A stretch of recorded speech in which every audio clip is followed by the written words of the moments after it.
है एवरीवन। आज हम fluid mechanics and hydraulic machines जो कि आपका डिप्लोमा में एक सब्जेक्ट है उसके कुछ इंपॉर्टेंट टॉपिक्स देखते हैं।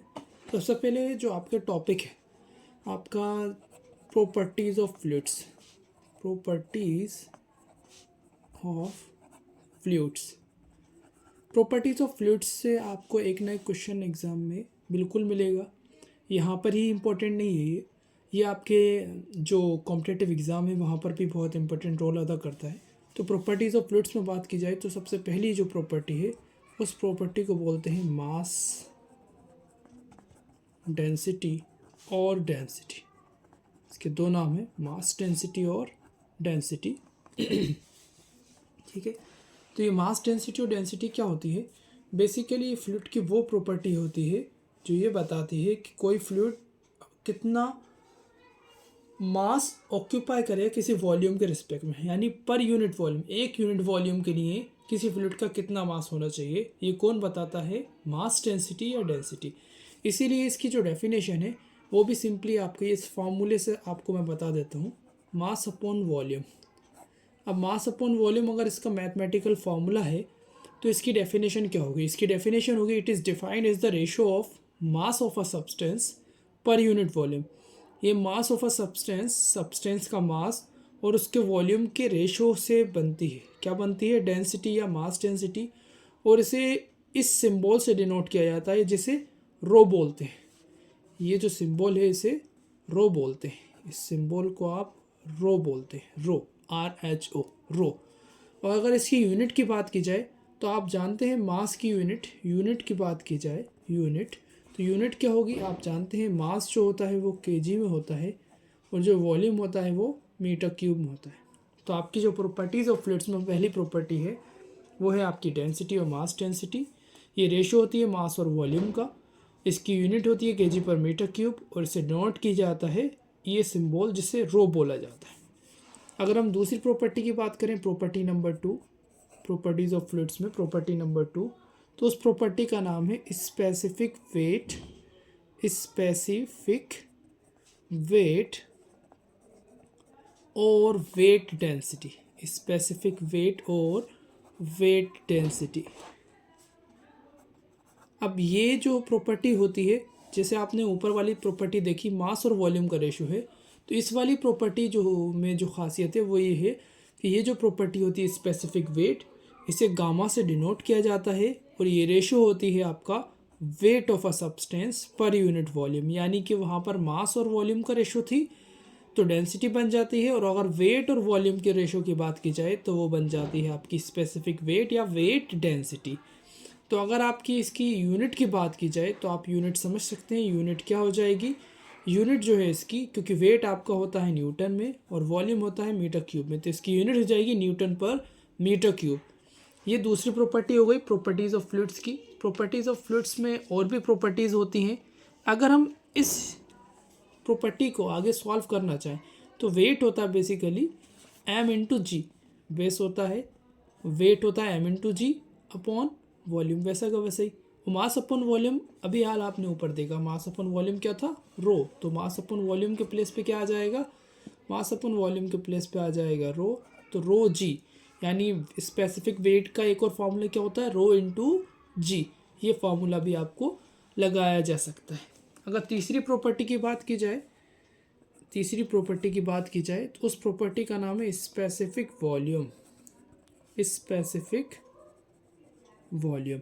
अब ये स्पेसिफिक वॉल्यूम जो है, इसकी जो खासियत है स्पेसिफिक वॉल्यूम की वो ये है कि ये आपकी मास डेंसिटी या डेंसिटी की अपोजिट होती है, उल्टी होती है, और इसे डिनोट किया जाता है VS से। तो उल्टी होती है तो मतलब क्या हुआ? आपकी जो डेंसिटी थी मास अपॉन वॉल्यूम थी। स्पेसिफिक वॉल्यूम अगर उल्टा है तो क्या हो जाएगा? वॉल्यूम ऊपर आ जाएगा और मास जो है वो नीचे चला जाएगा। वॉल्यूम ऊपर आ जाएगा और मास जो है वो नीचे चला जाएगा।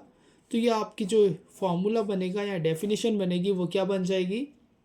It is defined as the ratio of volume of a substance per unit mass. अगर ऐसा है तो उसे कहेंगे आप स्पेसिफिक वॉल्यूम। तो अगर इसकी यूनिट की बात की जाए तो आपको यूनिट अब समझ में आई गई होगी। वॉल्यूम होता है मीटर क्यूब में और मास होता है केजी में, तो मीटर क्यूब पर केजी स्पेसिफिक वॉल्यूम की यूनिट हो जाएगी। ये 3 प्रॉपर्टीज़ हो गई। अब हम चौथी प्रॉपर्टी की बात करें तो चौथी जो प्रॉपर्टी है उसको भी देख लीजिए आप। उस चौथी प्रॉपर्टी का नाम है specific gravity. Specific gravity, specific gravity. अब स्पेसिफिक ग्रेविटी जो है ये वो प्रॉपर्टी है जो दो डेंसिटीज़ के रेशो यानी दो डेंसिटी के रिलेशन की भी बात करती है या रेशो की बात करती है, आप कुछ भी कह सकते हैं। स्पेसिफिक ग्रेविटी को कुछ जगह एस जी लिखा जाता है, कुछ जगह सिर्फ कैपिटल एस से डिनोट करते हैं। अब दो डेंसिटी का रेशो मतलब अगर इन केस डेंसिटी जो है आपकी किसी फ्लूइड की आपको पता है तो आप उस फ्लूइड की डेंसिटी से स्पेसिफिक ग्रेविटी फाइंड आउट कर सकते हैं। कैसे? Specific gravity of fluid is equals to rho of fluid यानी density of fluid to the density of standard fluid. Standard fluid. अब ये स्टैंडर्ड फ्लूइड क्या है? अगर आपका ये जो फ्लूइड है जिसकी आपको डेंसिटी निकालना है, अगर ये वाटर है, स्टैंडर्ड फ्लूइड जो है, स्टैंडर्ड फ्लूइड जो है वो डिपेंड करता है अगर आपका जो फ्लूइड है वो ऑयल है या फिर लिक्विड फॉर्म में, ऑयल की जगह लिक्विड लिखिए, लिक्विड फॉर्म में है तो उसके लिए आपका जो स्टैंडर्ड फ्लूइड है वो हो जाएगा वाटर। और अगर आपका स्टैंडर्ड फ्लूइड जो है, आपका जो फ्लूइड है ये लिक्विड जो था, क्या था? ये लिक्विड था, फ्लूइड। और अगर आपका फ्लूइड जो है वो अगर आपका लिक्विड ना होके गैस है तो आपका स्टैंडर्ड फ्लूइड जो होगा वो हो जाएगा आपका एयर। तो आपको इस तरीके से एक चीज़ समझ में आई कि water standard fluid in case of liquid होता है और air standard fluid in case of gases होता है। अब ये इसका फ़ायदा क्या है? इसका फ़ायदा ये है कि वाटर यूनिवर्सल है, कहीं भी अवेलेबल है। वाटर की डेंसिटी जो है वो होती है 1000 kg पर मीटर क्यूब। वाटर की डेंसिटी होती है, ये प्री डिफाइंड है, याद करना पड़ेगी आपको, 1000 kg पर मीटर क्यूब ये होती है वाटर की डेंसिटी। डेंसिटी ऑफ एयर की बात की जाए वो होती है 1.0132 kg पर मीटर क्यूब, ये डेंसिटी ऑफ एयर की होती है। और तीसरा डेंसिटी ऑफ मर्क्यूरी। मर्क्यूरी को मैनोमेट्रिक फ्लूइड भी कहा जाता है और इसकी डेंसिटी होती है 13600 kg पर मीटर क्यूब।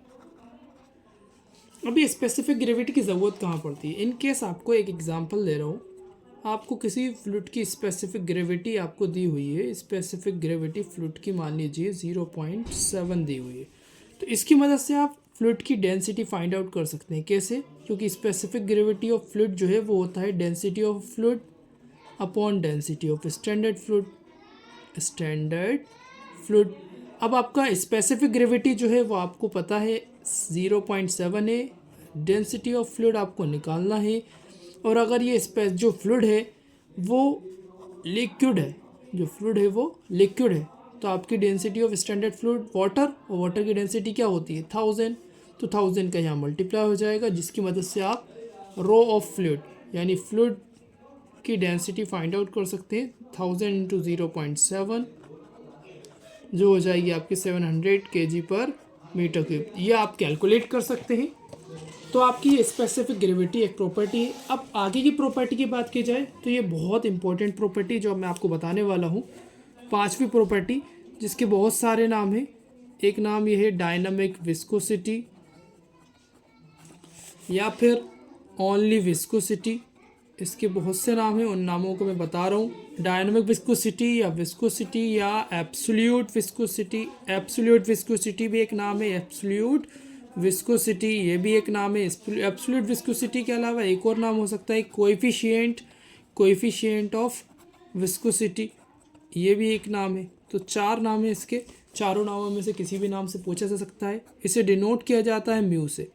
ये बेसिकली आपकी वो प्रॉपर्टी है, ये आपकी वो प्रॉपर्टी है जो ये बताती है कि कोई भी आपका जो फ्लूइड है वो फ्लो के अगेंस्ट में कितना रेजिस्टेंस जनरेट करेगा, यानी कि it is defined as the property of a fluid. ये फ्लूइड की वो प्रॉपर्टी है जो फ्लूइड को रेजिस्टेंस ऑफर्ड करती है, यानी कि अगर फ्लूइड की बात की जाए, कोई फ्लूइड है तो उसमें मल्टीपल नंबर ऑफ लेयर्स होंगी, मल्टीपल नंबर ऑफ लेयर्स होंगी। और फ्लूइड कहीं भी अगर बह रहा है तो हर एक लेयर ए लेयर बी पर, बी लेयर सी पर, सी डी पर, डी ई पर, ई एफ पर, और ये नीचे बॉटम है जहाँ से जिस पे ये फिक्स प्लेट जिस पर ये फ्लूइड फ्लो कर रहा है। तो आपका जो ए पर है वो प्लेट का भी रेजिस्टेंस ऑफर्ड होगा और ऊपर वाली जो सारी लेयर्स हैं वो इस ए पर रेजिस्टेंस ऑफर्ड करेंगे। ऐसे बी पर बात की जाए तो बी के नीचे वाली पे बी ऑफर कर रही है और बी के ऊपर वाली सारी बी पर कर रही है। तो सबसे कम रेजिस्टेंस जो ऑफर्ड होगा वो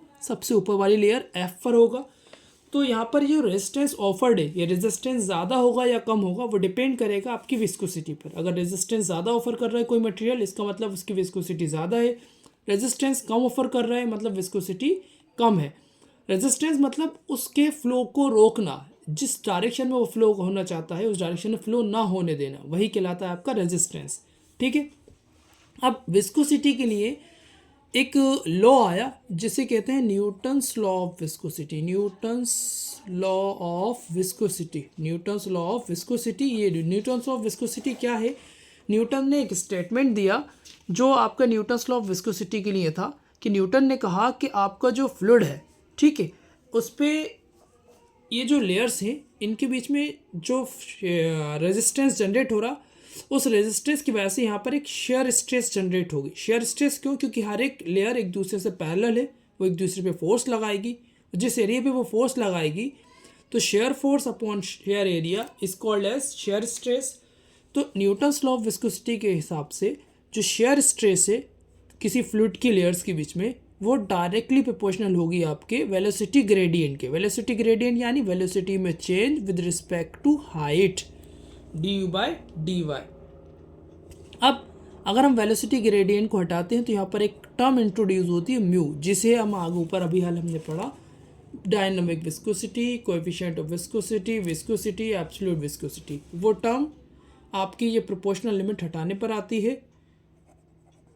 तो आपका जो फॉर्मूला है वो बन जाता है tau is equals to mu du by dy। ये न्यूटन्स लॉ ऑफ विस्कोसिटी का फॉर्मूला है, न्यूटन्स का स्टेटमेंट है।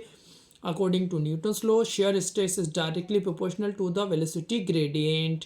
वेलोसिटी ग्रेडियंट मतलब वेलोसिटी में change with respect to height. ऊपर बढ़ते जाना है आपको, ऊपर आप ऊपर के डायरेक्शन में जब बढ़ेंगे आप तो हाइट में जो चेंज आ रहा है वो।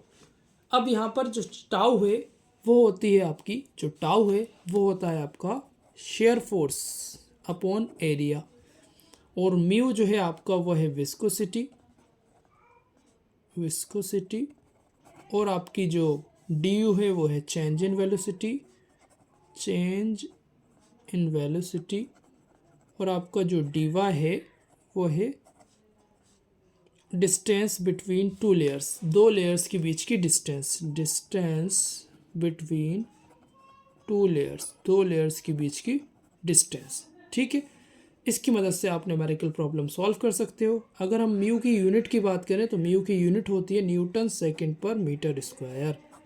ये इसकी यूनिट होती है। यूनिट किसकी यूनिट?